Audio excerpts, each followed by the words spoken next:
I think I was pretty effective. At first, like, I think if you caught it, I brought it back to what we've been learning, and I said, I know in multiplication you guys are kind of like unsure of the concept, and you can see in their faces like, yeah, we don't really get it. So like that's where I grounded the lesson and set up the framework. So the purpose was for them to understand that we are revisiting topics that that I've taught in many lessons before, but kind of grounding it all in one, see how they're all kind of interconnected. I thought it was also successful because that I started the lesson with a real world problem. Like I didn't even say it was math. I just started off with like I'm going to the beach with my family, that connected with a story that I told them like 2 weeks ago. And I said that we needed flip-flops or slippers, right? So just a simple question like that. And I was like, well, how many flip-flops do I need? And then I said, well, what operation will you need? So just kind of rooting it in a real life problem and then expanding it and connecting it to mathematics. I think it really grounded them in understanding like the purpose and meaning of why we need multiplication and division.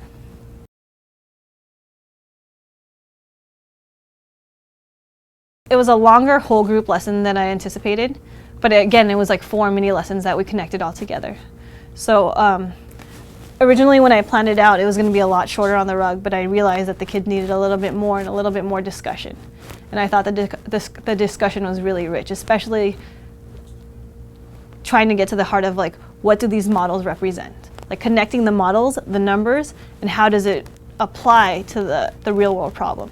And I thought that was probably the most significant thing in the lesson and what they needed to know.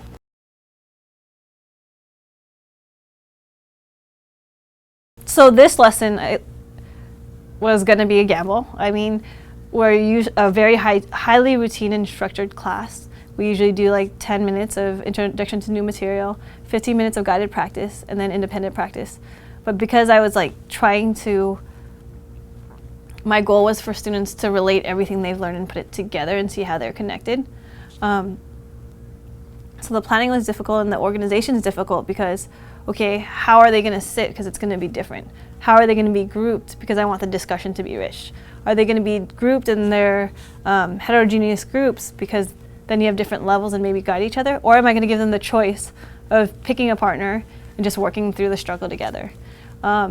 After talking to them, I felt like they had a good enough grasp on the concepts that I let them have that choice of picking a partner.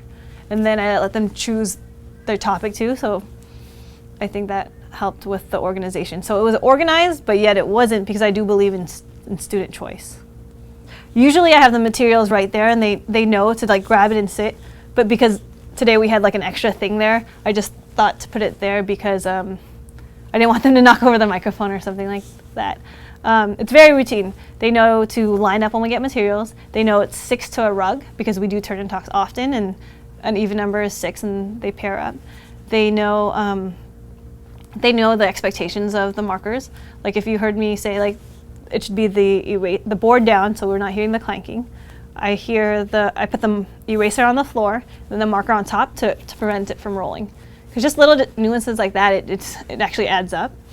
And then I have a system where I say red, yellow, green. With whiteboards especially, I think as a teacher I had to learn like not everyone is going to write the answer as quickly as possible, but for the pacing of the lesson, we just need to like get a majority of the group. So when I say red, the expectation is close your marker regardless if you're finished. When I say yellow, your marker's down and you're holding up the board, and when I say green, you're flipping it. So it's kind of like we're all on the same boat and it's not like it's very structured.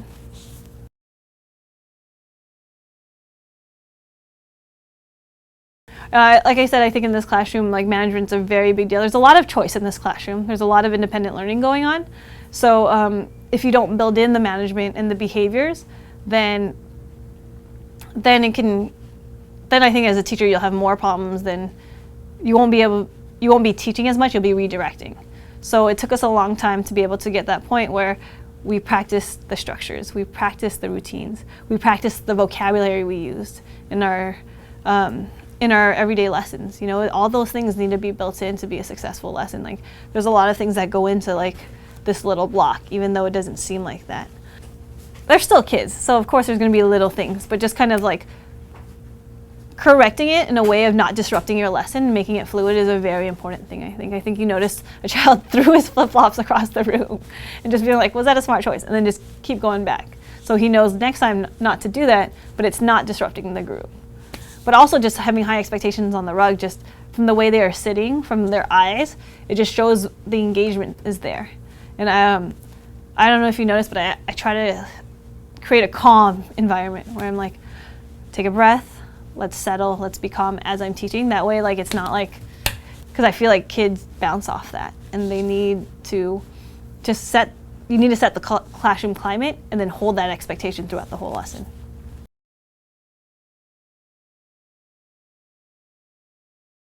I thought the students were pretty engaged. Like when it came to redirection, it's probably just from the way they were sitting, the throwing of the flip-flops across the floor. But a lot of there was no major distractions, just little things. But you need those little things to keep it flowing. Because the distractions were minimal, I think that's evidence of a highly engaged classroom.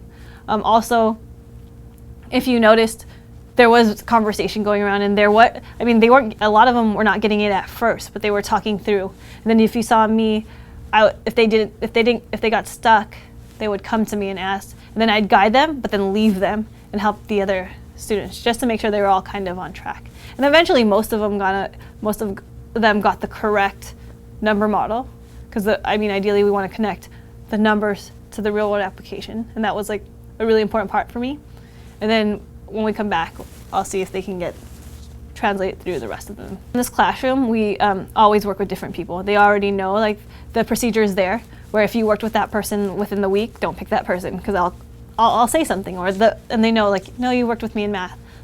I'm going to work with someone else. I've also taught the culture of, if somebody asks you, have La Lima, one of our core values, because how would you feel if you asked Ms. Cruz, can you help? If you went to Ms. Cruz and said, can you work with me? And she said, no, I'm going to work with someone else. That wouldn't make you feel good.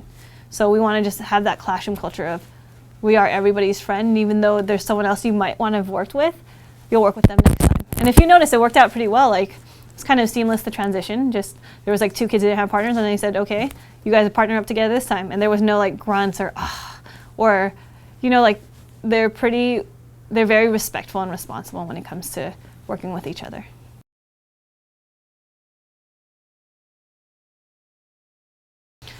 I think I found it really relevant because I think a big aha for me was like, they're good with doing numbers. If I ask them to create an array, great. If I ask them to create a group of model, they're great. But connecting it, like taking a real world application and then seeing, okay, but what am I really trying to do, or what am I trying to show? Like if you notice, another child wrote 2 times 5 equals 10. And then I said, okay, that's great, but what does the 5 mean? What does the 2 mean? And then he kind of looked back and looked forth, and he was like, I don't know what they mean. I was like, well, then that can't be the right equation, right? Like, so you need to go back and pull out the pieces that you're trying to represent here. And I think that was the big aha for a lot of the students, just saying like, these numbers actually represent something. So what am I trying to show?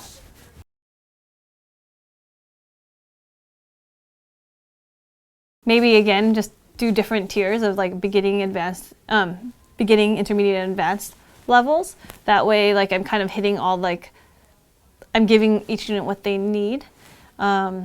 Second, I kind of want to extend it a little bit further from just them pulling out information to my next lesson is going to be where they create their own lesson. Just kind of, I want them to extend the critical thinking further rather than all having the right answer, creating their own. If they can create a problem and explain if the answer is right, I think they'll really understand the concept, right? Because then if they are creating the lessons and making it student-led, and then they give the problem to a student, I think that's really powerful because it shows, like, I understand this concept and I can tell you if you're correct or incorrect and redirect you.